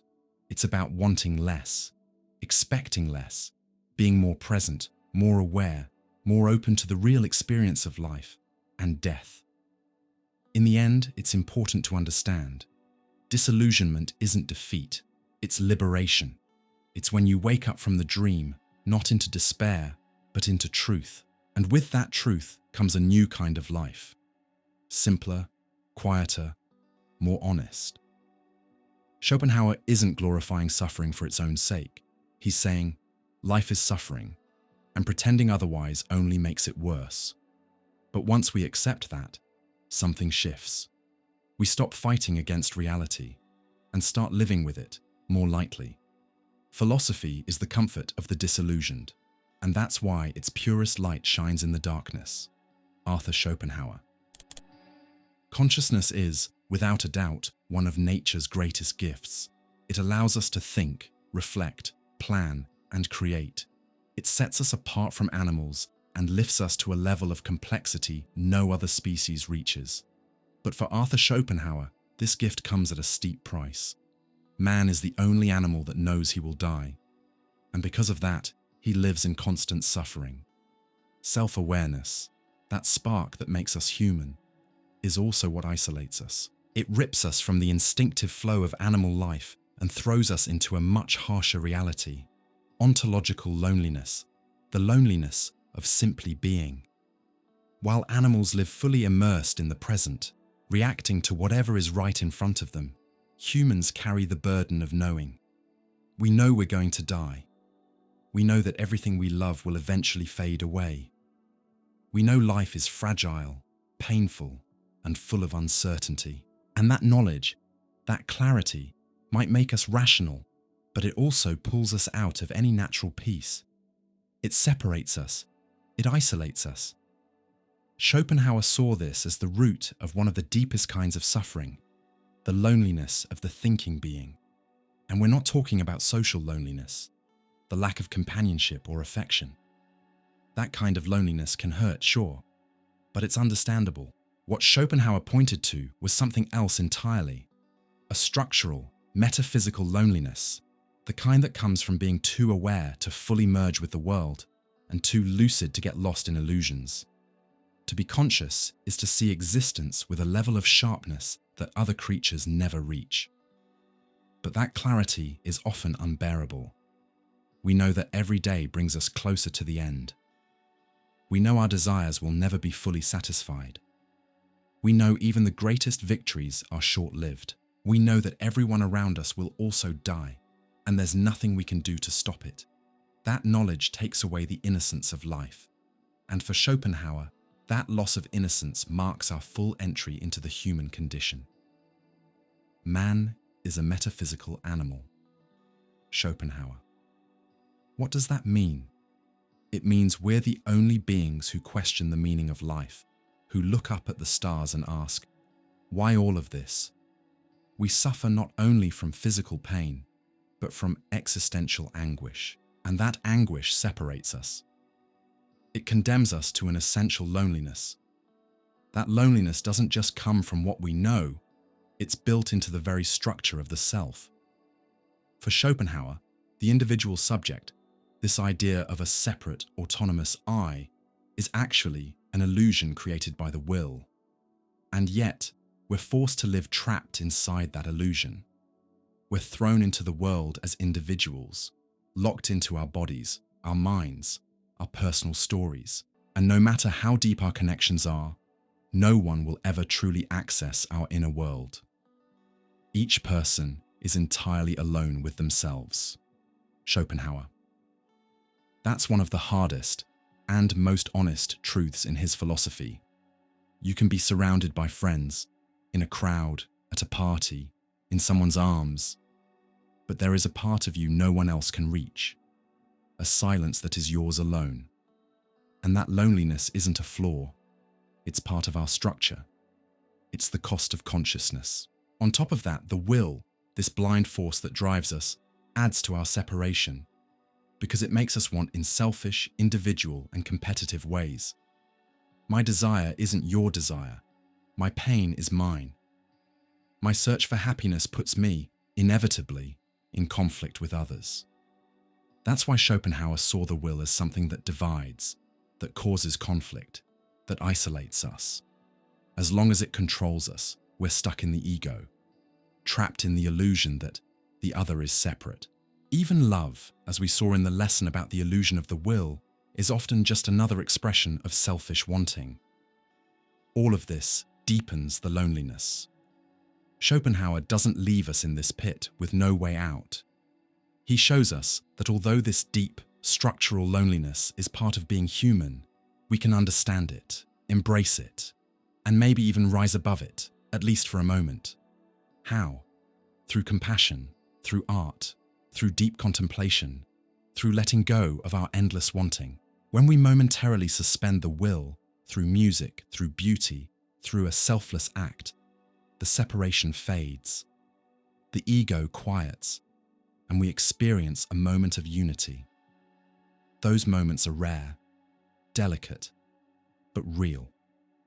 And when we live them with awareness, they remind us that there is something beyond the isolated self, something deeper than the individual, a space where there's no separation, only being. Schopenhauer doesn't promise to eliminate loneliness, but he shows us it can be lived with wisdom, with silence, with humility, with compassion. In the end, our radical human loneliness doesn't have to be feared. It can become a doorway, an invitation to go inward, a mirror that shows us who we are when everything else goes quiet. Loneliness isn't the absence of love, but the presence of truth. Schopenhauer, in essence. And when we finally accept that, when we stop resisting loneliness, it transforms from a curse into a teacher and teaches us how to live with less noise, fewer illusions, and more presence. After everything we've explored in the previous lessons, one idea stands out as the core of Arthur Schopenhauer's philosophy. The will is never satisfied. This isn't just another abstract theory.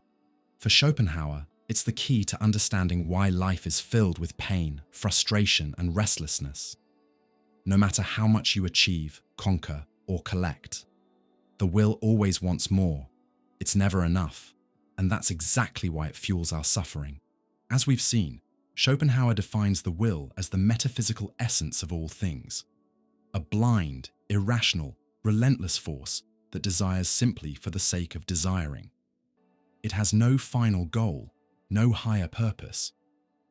Unlike the Enlightenment view that the world is governed by reason, Schopenhauer tells us, reality is rooted in irrationality. The will has no logic, no ethics, no direction. It just wants. And that wanting drives everything. Nature, animals, humans, even the structure of the universe. The will shows up on every level of existence. And in us, humans, it takes the form of craving, ambition, longing, hunger, passion. And that's the problem. To want is to suffer. For Schopenhauer, human life is trapped in a cruel, never-ending cycle. We want something. We suffer for not having it. We get it. We feel relief, but only briefly. Then a new desire appears, and the suffering begins again. This cycle never stops, and the more aware we are, the more deeply we feel it. Desire doesn't end with fulfillment. It just changes shape. It shifts. It reinvents itself. It finds something else to chase. The will is like seawater. The more you drink, the thirstier you become. Schopenhauer. It's poetic and brutally true. It reveals the tragic structure of wanting. Everything we desire promises satisfaction, but only gives us a short break. And then, emptiness. That emptiness becomes the stage for the next desire. That's why even people who have everything still feel like something is missing. Modern life is a perfect example of Schopenhauer's view. We live in an age of overload, too much consumption, information, opportunity, stimulation. We've never had more, and yet we've never felt so anxious, so restless, so empty. The will keeps adapting to the times, reinventing itself, but its core remains the same. It doesn't want peace, it wants movement. It doesn't seek rest, it craves repetition. Each new desire shows up like a promise. This is it. This will finally complete me. But once we get it, we realize the hole is still there, and we go searching for something else. To Schopenhauer, this is the prison of existence. That's why he says happiness doesn't really exist. What we call happiness is just the temporary pause of pain. The most tragic and revealing part is this. The will has no end. There's no finish line, no final goal that makes us say, now I can rest. The very structure of the will makes that impossible, because by its nature it is lack, it is hunger, and no object can fill that hunger. The only way out is to negate the will. As long as we affirm the will, as long as we chase goals, desires, and dreams, suffering will stay with us. That's why Schopenhauer sees life as a mad chase after something that, deep down, will never come. All human life swings like a pendulum between pain and boredom. Schopenhauer. When we desire, we suffer. When we don't desire, we get bored. There is no peace. So many of our social and cultural solutions turn out to be illusions. Technological progress? Just new ways to feed the will. Career success? A goal that loses flavor the moment we reach it. Pleasure? Fleeting. Always needs to be repeated. Romantic love? Often just a trick of biological will, as we've seen. None of it solves the problem. At best, it numbs the pain for a little while. And the cruelest part, the more we try to satisfy the will, the stronger it gets. Each win, each pleasure, each achievement, it all just makes it more powerful and more controlling. If the will is the root of suffering, then true freedom can only come from denying it.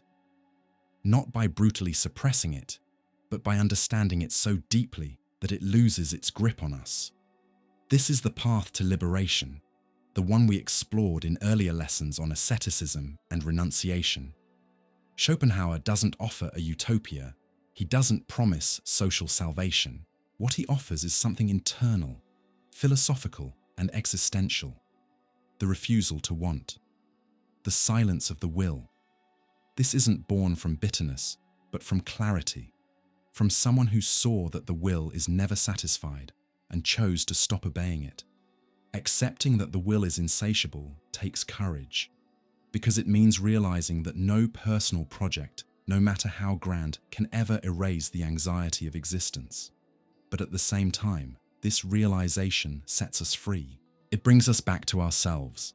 It invites us to live with fewer illusions and more presence, with less anxiety and more stillness, with fewer expectations and more awareness. Schopenhauer's final lesson is not a cry of despair, it's a quiet whisper of wisdom. The will is never satisfied, and that's exactly why we must learn to quiet it. Final.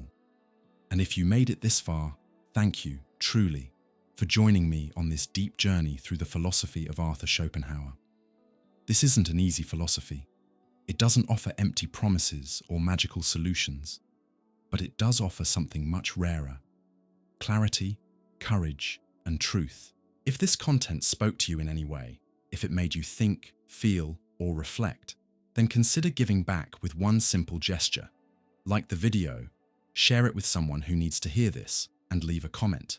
Tell me, which of these lessons hit you the hardest? Which one opened up a new way of seeing life? Your answer might inspire someone else too.